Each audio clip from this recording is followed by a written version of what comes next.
अखंडमंडलाकारं व्याप्तं येन चराचरं तत्पदं दर्शितं येन तस्मै श्रीगुरुवे नमः। अज्ञानान्धस्य लोकस्य ज्ञानाञ्जनशलाकया चक्षुरुन्मीलितं येन तस्मै श्रीगुरुवे नमः।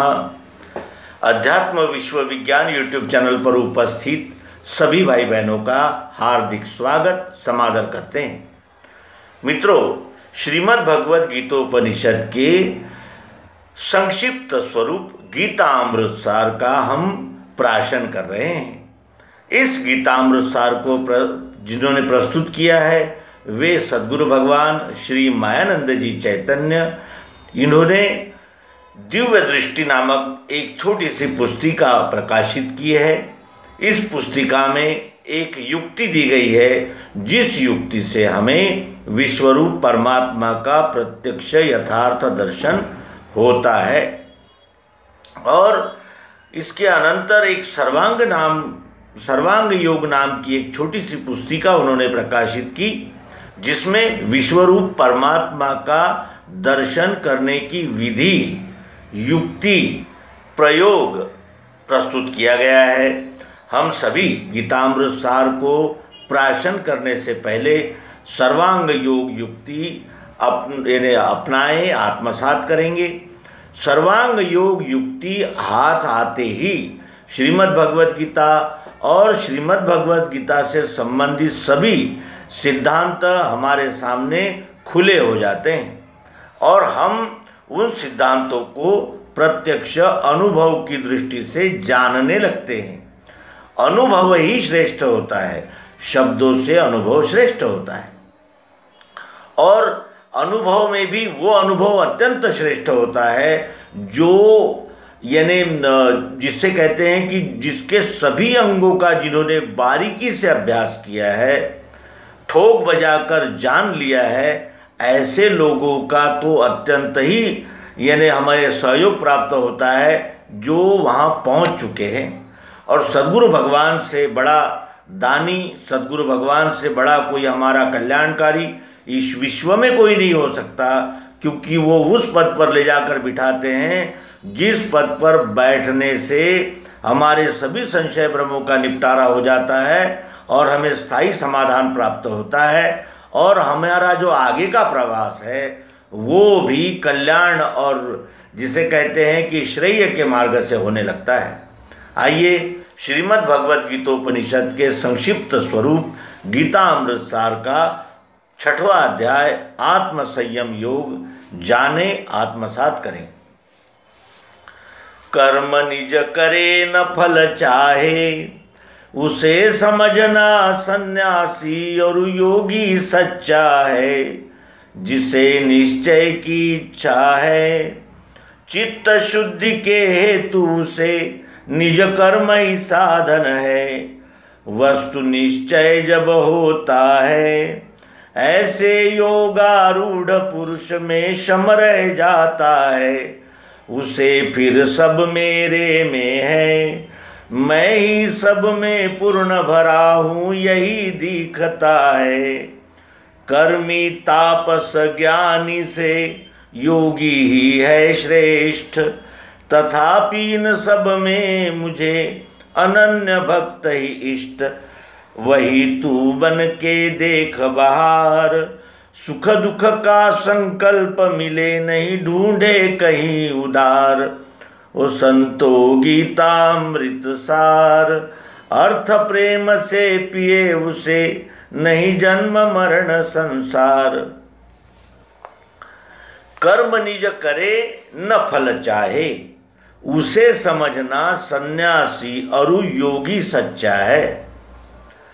योगी और सन्यासी किसे कहते हैं, इसकी अत्यंत संक्षिप्त व्याख्या है कि कर्म निज करे न फल चाहे, अपने कर्म करे। तो अपने कर्म कौन से होते हैं? जिसमें सत्वगुण प्रधान होता है उसका कार्य न्याय और ये ज्ञान विज्ञान देना। जिसमें यानी रजोगुण प्रबल होता है, सत्वगुण उसके साथ होता है, उसका कार्य है न्याय रक्षा करना। फिर जो रज से जिसको तम यानी रज आगे रहता है गुण रजोगुण, और उसके साथ तमोगुण रहता है। उसको वैश्य का कार्य व्यापार उद्यम गोरक्षण ये करना है। और जो तमोगुण प्रधान जीव होते हैं वो ही सेवा अर्थात क्षुद्र है, जो सेवा में सेवा करते हैं। और ये चारों अंगों से इस विश्वरूप परमात्मा की सेवा सब कर ही रहे हैं, अनजान होकर कर रहे हैं। जानबूझकर करने में और अनजाने में करने में बहुत अंतर होता है। आज हमारा व्यवहार द्वैतपूर्ण है, शोषण का है, प्रलोभन का है। लेकिन जब हम जान लेते हैं कि ये विश्वरूप परमात्मा की सेवा ही करने के लिए ये चारों वर्ण निर्माण हुए हैं, तब उस वर्ण कर्म करने में हमें अतीव आनंद और यानी जिसे कहते हैं असीमित समाधान की प्राप्ति होती है, क्योंकि उस कार्य में कृतकृत्यता होती है, एक प्रकार की धन्यता महसूस होती है। और कर्म निज करे न फल चाहे, इसके पूर्व भी भगवान श्री कृष्ण जी कह चुके हैं। क्या कहा था उन्होंने कि ब्रह्मार्पण हवि ब्रह्म है, ब्रह्म अग्निहुत ब्रह्म, सदा यही मन में बसे, फल भी ताको ब्रह्म। ईश हेतु जो जगत हित, किया जाय वह कर्म, निज सुख के लालच किया है वह बंध अधर्म। कर्म निज करे, अपना कर्म करे और फल न चाहे, समर्पित दृष्टि से करे। क्योंकि कर्म किया है तो फल तो मिलना ही है, लेकिन इतना ही मिलना चाहिए और अभी ही मिलना चाहिए, ऐसा हमने संकल्प करना अयोग्य है और बेकार है। कर्म निज करे न फल चाहे, उसे समझना सन्यासी और योगी सच्चा है। वही सन्यासी है जो अपना कर्तव्य कर्म तो करता है लेकिन फल नहीं चाहता, क्योंकि वो जानता है मैंने कर्म किया है तो फल आज नहीं कल मिलेगा ही, और जो समष्टि चक्र में उचित होगा वही मिलेगा, और जब समष्टि चक्र देना चाहेगी तभी मिलेगा, तब तक तो नहीं मिल सकता। हाँ, कर्म के हम अधिकारी है, कर्म हमारे हाथ है। तो जिसे निश्चय की इच्छा है, जिसे निश्चय की इच्छा है, किस निश्चय की? आत्मनिश्चय की। जिसे निश्चय की इच्छा है, चित्त शुद्धि के हेतु से निज कर्म ही साधन है। निज कर्म यानी वर्ण कर्म करना ही चित्त शुद्धि का प्रमुख साधन है। चित्त शुद्धि के लिए शास्त्रों ने, पुराणों ने, संप्रदायों ने अनेक साधन बताए हैं। यज्ञ, दान, तप, स्वाध्याय, अभ्यास, अनेक प्रकार के साधन बताए हैं चित्त शुद्धि के लिए। लेकिन उनसे चित्त तो शुद्ध होता है, लेकिन मार्गस्थ नहीं हो पाता, दिशाहीन हो रहता है वो। लेकिन यहाँ अपने निज कर्म करने से हमें आत्मनिश्चय की प्राप्ति होती है और चित्त शुद्ध होता है। विश्वरूप परमात्मा की अनन्यता पूर्वक भक्ति करने के लिए ही मैं अपने सारे कर्म करूं, ये संकल्प, और उस विश्वरूप परमात्मा के लिए अहंकार छोड़कर और कर्म फलाशा छोड़कर कर्म जो करते हैं उससे चित्त शुद्धि होती ही है। यज्ञ, दान, तप, इन साधनों में अगर कुछ कम ज़्यादा हो गया तो वो सिद्ध नहीं होता कार्य, और उससे चित्त शुद्ध होता है, अर्थात हमारी जो मनोभूमिका है वो सात्विक होने लगती है। इससे ज़्यादा कोई लाभ नहीं होता। लेकिन जो वर्ण कर्म करते हैं और वो भी फलाशक्ति छोड़कर और कर्तृत्व का अभिमान छोड़कर करते हैं, उनको चित्त शुद्धि भी मिलती है और वो तत्व ज्ञान को ग्रहण करने के लिए पूर्वाग्रहों से छूट जाते हैं। वस्तु निश्चय जब होता है, वस्तु निश्चय जब होता है, ऐसे योगारूढ़ पुरुष में शम रह जाता है। वस्तु निश्चय जब होता है, ये वस्तु निश्चय क्या होता है?